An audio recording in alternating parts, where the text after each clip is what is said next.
বিজ্ঞাপনের একজন ডয়েন সুভাষ ঘোষাল, তিনি আমাদের রাইভেল কোম্পানির রাইভেল জকির ছিলেন আর কি।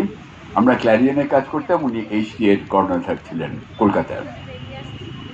একবার শীতকালে উনি ক্যালকাটা ক্লাবে আমাদের সকালবেলায় ডাকলেন। বারান্দায় সুন্দর একটা স্ল্যান্টেড, ওই কি বলবো, দার্জিলিং চায়ের মতন সফট আলো এসে পড়েছে বারান্দাটায়। এখানে বসে আছেন উনি, আমরা গেলাম এবং একেবারে spotlessly white damask table cloth, everything is white. আদা পোর্সিলিন কাপেতে করে এলো বিশুদ্ধ দার্জিলিং চা। সুভাষ ঘোষাল মানে সন্ধ্যের পর তাকে চা বা কফি খেতে